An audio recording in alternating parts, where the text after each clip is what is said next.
We go. So I'm Elli Wort. I'm head of initial training with Church Army. My job to train people to be licensed lay evangelists in the Anglican Church. And this is. Oh, yeah, I should probably introduce myself, shouldn't I? So I am Nick. I am a pioneer evangelist with the Rochdale Centre of Mission. But before that, I was a children's pastor at a church plant in the Rochdale Centre, which was closely linked with HTB. Yeah, that's me. And what we want to do this afternoon is offer a way of looking at the participation of neurodiverse people in church planting in a way that is based on Al Barrett and Ruth Harley's 3 economies of church, from being interrupted, reimagining the church's mission from the outside in. I'm imagining quite a few of you have probably read this. But if you haven't, in Being Interrupted, Barrett and Harley offer us 3 economies, interesting juxtaposition there, economies, or ways of being church. And in the first economy, what is most valued is what can be most easily counted. Numbers of people who attend church and money. And in this economy, keeping accounts and keeping a count are vital practices. Barrett and Harley warn us that in this economy, our imaginations can be stunted. There is a risk that we can view our non-Christian neighbours and value them primarily in their capacity as potential Christians, even most crudely as potential sources of income. And Barrett and Harley give us a second kind of economy or way of being church, which looks almost like a polar opposite of the first.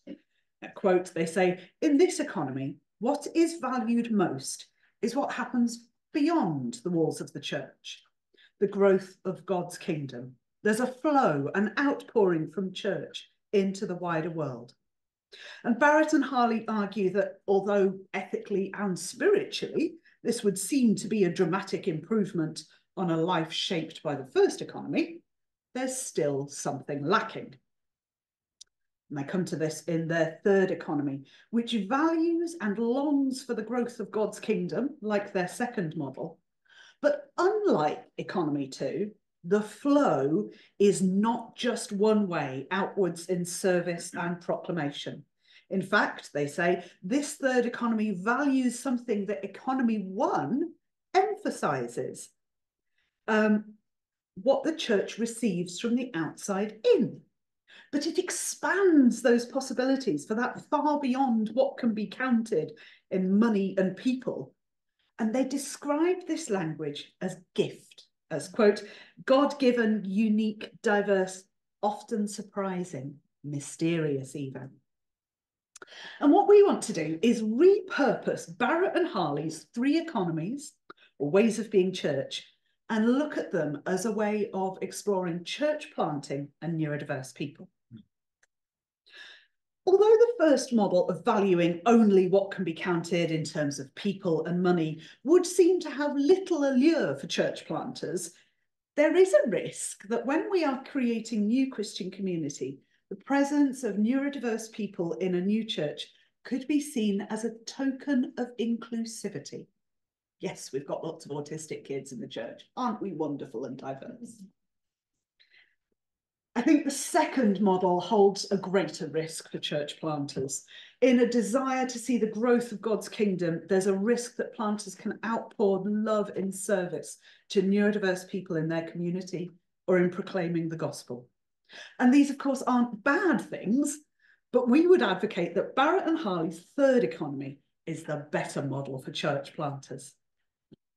And repurposing that model, we argue that in creating new Christian communities, planters need to learn to embrace an attitude of what Barrett and Harley call radical insufficiency.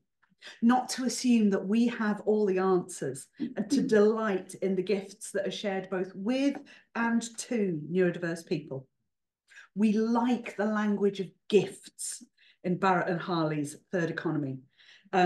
Whether, quote, they are gifts that are so obviously delightful, beautiful, life-giving, and gifts that are profoundly uncomfortable, unsettling, challenging, gifts that don't feel like gifts at all, other than with the benefit of hindsight, when we look back and see how much we have learned, changed and grown as a result of letting that difficult gift come to us as gift.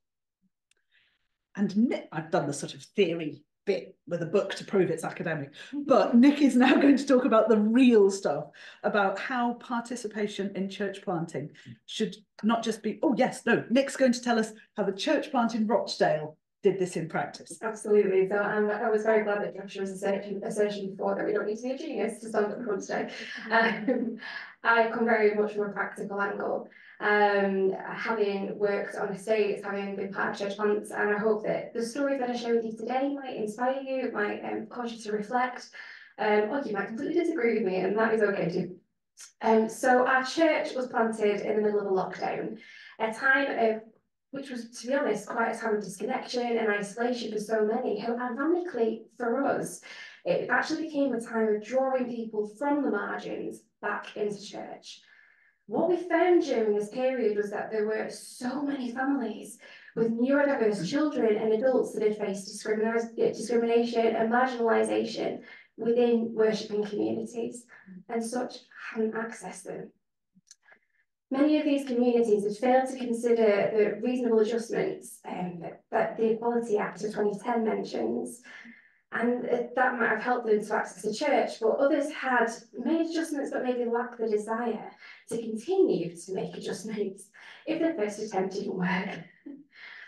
Upon recognising this as an issue, we had our who. We decided to try to make radical inclusion part of the DNA of our church, starting with our core team and our culture. These children and adults are sometimes been seen as problematic, and we wanted to change that rhetoric. As outlined by Barrett, these individuals are absolutely a gift, and we wanted to embrace them as fully as we could, whilst also providing opportunities for belonging, community, growth, discipleship, and so much more. We quickly realised, however, that although many of us had experience in working with neurodiverse individuals, we almost certainly did not have all the answers. The process of becoming a church where radical inclusion was part of the DNA required that attitude of radical insufficiency that Barrett talks about. We spent a lot of time talking with our families and with professionals in the wider world and within our church, to gather insight into best practice and tools that we could add to our arsenal to both communicate our inclusive vision and effectively put it into practice. We started to form our how. It was also essential for advocacy to be inclusive practice. It was also essential for advocacy for inclusive practice to be discussed from the offset, so that it actually became part of our DNA. So that it was talked about regularly and not just as a tokenistic thing, occasionally at the end of a meeting or when it was necessary. So our goal for inclusion was simplified into 3 words, which both helped us to convey our vision for inclusivity and also implement it. We wanted everyone who walked through our doors to feel that they were known, seen, and loved.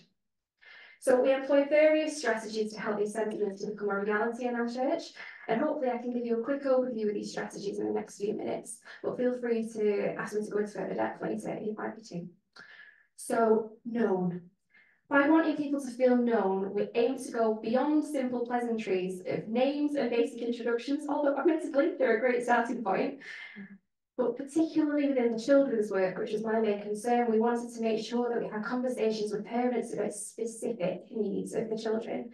Often we use outside agencies such as school, education, healthcare plans, to give us a broader picture of the needs of the individuals and the ways that they were actually being supported elsewhere, because we can draw from the environment around us.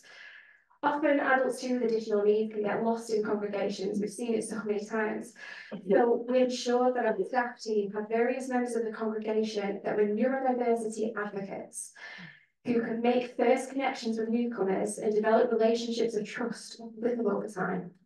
This is key in them feeling like they had a sense of belonging, getting to know who they were as people, their sensory needs, but also their passions, giftings, and callings was so important.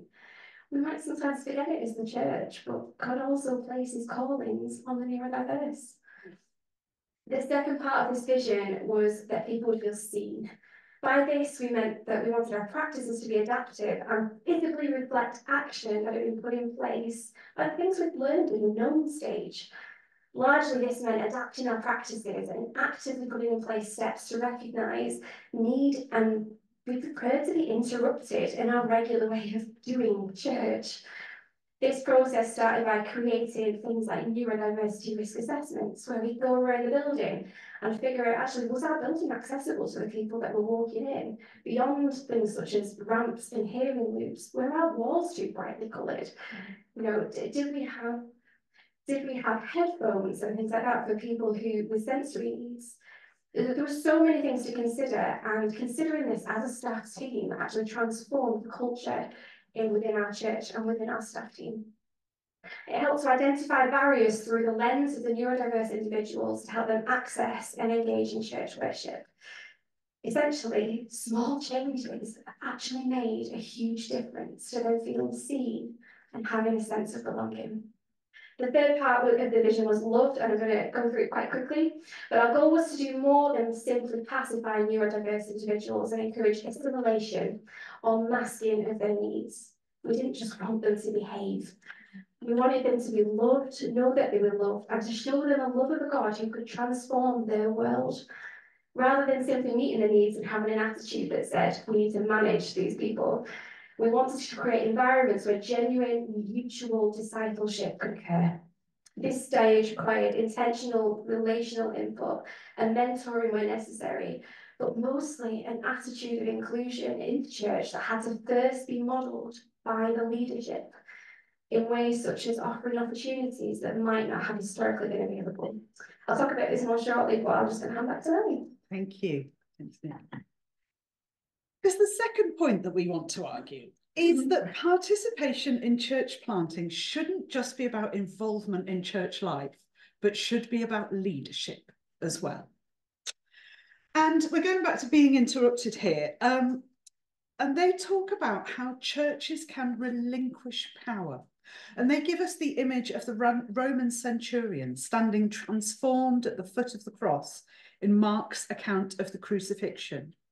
And they use him to imagine a journey, not just of being interrupted, but of slow and painstaking transformation, personal, relational, and structural.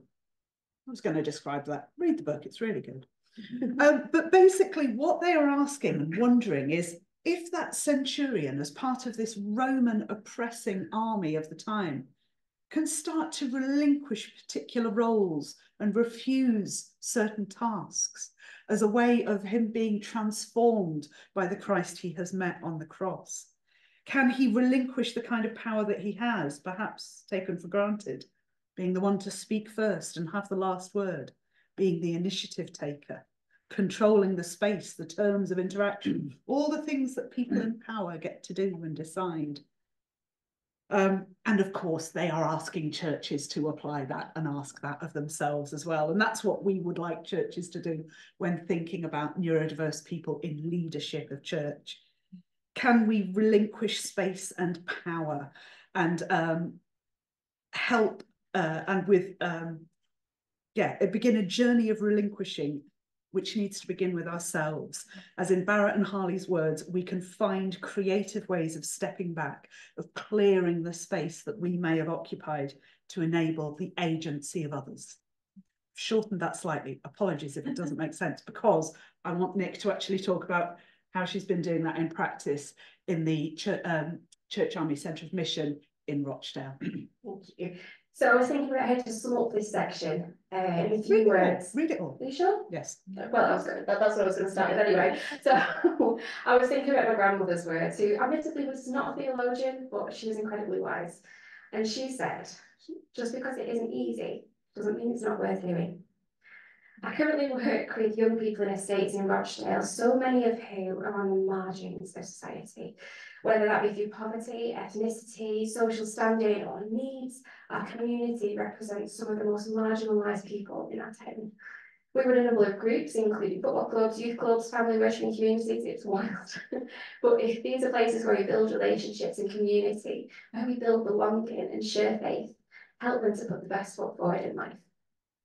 The easiest thing to do would be to just plan all of the events from the comfort of my home office and to deliver them under the relationship of presenter and attendee. We found, however, that relinquishing that control has been one of the greatest tools for evangelism, growth, and discipleship that we could possibly have imagined.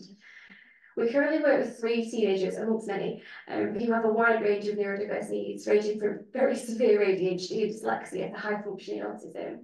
They tend to show up at everything and they just love getting involved, and they decided that they wanted to be part of the leadership of this group. It was a risk, but we took it.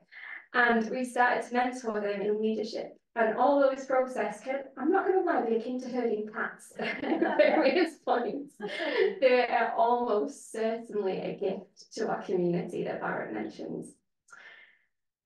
In relinquishing some control to them, they've blossomed into neurodiverse leaders who are asking questions about faith, serving beautifully, and beginning to take on bigger challenges in their wider life. These little mouses are now doing a Duke of Edinburgh award, which I'm so proud. So taking you back slightly to the Resource Church, I'll just share a very quick story with you. We had a gentleman who accessed one of our Alpha courses, and it was about 1.5 years ago. And he had been diagnosed with autism quite late in life, and upon accessing the Alpha course, I felt that he most definitely could never believe in Jesus, and he didn't believe that he could have an impact on his life. However, as time went on, through relationship and through just conversation and through a sense of belonging, he came to faith. 3 weeks ago, he delivered a sermon in church. His sermon was all about the difference that God has made in his life as a neurodivergent man and the value that is placed on the opportunities that has been offered. So very quickly, throughout the Bible, we see that raising up leaders is never an easy process.